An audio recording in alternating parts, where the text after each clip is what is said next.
ಇದ್ದೀವಿ. ಅದೇ ರೀತಿಯಾಗಿ ಈ ವರ್ಷ ನಮ್ಮ ಬಡಾವಣೆಯಲ್ಲಿ ನಮ್ಮ ದೇವಸ್ಥಾನದ ಅಭಿವೃದ್ಧಿ ಸಲಹಾ ಸಮಿತಿಯ ಪರಶುಮೂರ್ತಿ ಅಂತ ಹೇಳಿ ಇದ್ದಾರೆ. ಅವರ ಮಗನಾದ ಸಿದ್ದಪ್ಪ ಕುಮಾರ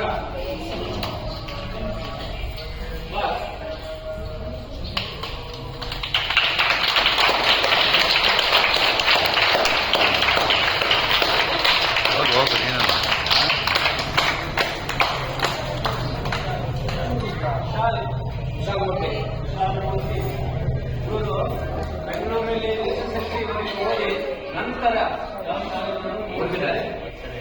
ಎಕ್ಸ್ರೇ ವಿಭಾಗದಲ್ಲಿ 600 ಅಂಕಗಳಿಗೆ 553 ಅಂಕಗಳನ್ನು ತಗೊಂಡು 90% ಅದು ನಮ್ಮ ಬಡಾವಣೆಯ ವಿದ್ಯಾರ್ಥಿ ಆಗಿರೋದ್ರಿಂದ ಇವರಿಗೆ ನಾವು ಒಂದು ದೇವಸ್ಥಾನದ ವತಿಯಿಂದ ಇನ್ನೂ ಹೆಚ್ಚಿನ ಶ್ರೇಯಾಂಕ ಪಡೆದು ಇನ್ನು ಹೆಚ್ಚಿನ ವಿದ್ಯಾಭ್ಯಾಸಕ್ಕಾಗಿ ಒಂದು ದೇವರ ಅನುಗ್ರಹ ಪಡೆಯಲಿ ಅಂತ ಹೇಳ್ಬಿಟ್ಟು ಒಂದು ಸನ್ಮಾನ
ಕೌನ್ಸಿಲಿಂಗ್ ಮಾಡಿ ಆ ಮಕ್ಕಳಿಗೆ ಯಾವ ಸಬ್ಜೆಕ್ಟ್ ಬೇಕೋ 8th ಸ್ಟ್ಯಾಂಡರ್ಡ್ ಶುರು ಮಾಡಿ ಆಮೇಲೆ ದಿವಸಕ್ಕೆ PUCಯಲ್ಲಿ ಕರೆಕ್ಟ್ ಅಲ್ಲ PUCಯಲ್ಲಿ ದಿವಸ ಸಬ್ಜೆಕ್ಟ್ ಮಕ್ಕಳಿಗೆ ಏನು ಪ್ರಾಬ್ಲಮ್ ಆಗುತ್ತೆ. ಯಾವ ಸಬ್ಜೆಕ್ಟ್ ಸಹ ಆಗ್ಬೋದು, ಆದರೆ 19 ಮೇಲೆ ಸಿಕ್ಕಿದ್ರೆ ಮಾತ್ರ ಅವಕಾಶ. ಇದೊಂದು ಪ್ರೋತ್ಸಾಹ.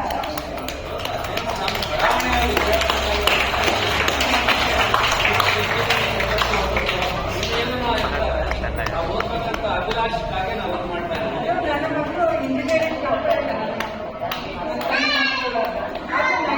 ತಗೊಂಡವರು MBA ಮಾಡಿಕೊಂಡು BBA ಮಾಡಿ MBA ಮಾಡಿ ಹೈ ಪೋಸ್ಟಲ್ಲಿದ್ದಾರೆ. ಮಗ MCA ಮಾಡ್ಕೊಂಡು MBA ಮಾಡ್ತಾರೆ. ಓದೋದು ಮಕ್ಕಳಿಗೆ ಪ್ರತಿಮಾ 80% ಇರ್ತದೆ, 95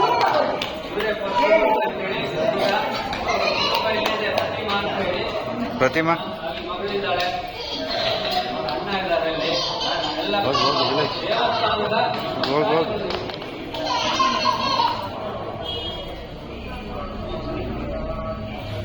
ನೋಡಿ ಈ ಅಮ್ಮ ಇಂಜಿನಿಯರಿಂಗ್ ಓದ್ತಾರೆ. ಅದೇ ರೀತಿ ನಾನು ಇವ್ರನ್ನ ಹೇಳಿ ನಾವು ಇದು ಮಾಡ್ತಾ ಇಲ್ಲ. ನಿಮ್ಮ ಮಕ್ಕಳು ಇದ್ರೆ ಮುಂದಿನ ವರ್ಷಕ್ಕೆ ಪ್ರಯತ್ನ ಪಡಿ, ಒಂದು ಚೆನ್ನಾಗಿ ವಿದ್ಯಾಭ್ಯಾಸ ಮಾಡಿಸಿ. ಅದೇ ರೀತಿಯಾಗಿ ನಾವು ಸನ್ಮಾನ ಕಾರ್ಯಕ್ರಮ ಈ ದೇವಸ್ಥಾನದ ವತಿಯಿಂದ ಮಾಡ್ತೀವಿ. ಹಾಗೆ ಇನ್ನೊಂದು ಮಾತೇನಂದ್ರೆ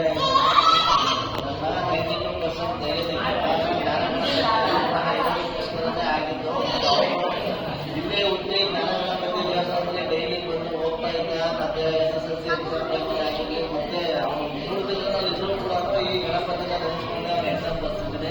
ಸೊ ಹಾಗಾಗಿ ಜ್ಞಾನ ಗಣಪತಿ ಎಲ್ಲ ಥರದ್ದು ಅವರಿಗೆ ಮನಸ್ಸಲ್ಲಿ ಒಳ್ಳೇದು ಮಾಡಿದ್ರೆ, ಹಾಗೆ ನಮ್ಮ ಕುಟುಂಬಕ್ಕಾಗಿ ಈ ಜ್ಞಾನ ಗಣಪತಿ ಬಡಾವಣೆಗೂ ಕೂಡ ತುಂಬ ಎಲ್ಲ ಒಳ್ಳೇದು ಮಾಡಿದ್ದಾರೆ ಅಂತ ಪ್ರಯತ್ನ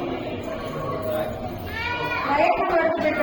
ಮಕ್ಕಳಿಗೆ 8ನೇ ಕ್ಲಾಸ್ ಶುರು ಮಾಡಿ ಎಲ್ಲ ತಾಯಿಯರಿಗೂ ತಂದೆ ತಾಯಿಯರಿಗೂ ಕೆಲಸ ಇದು ಜಾಸ್ತಿ ನಮ್ಮ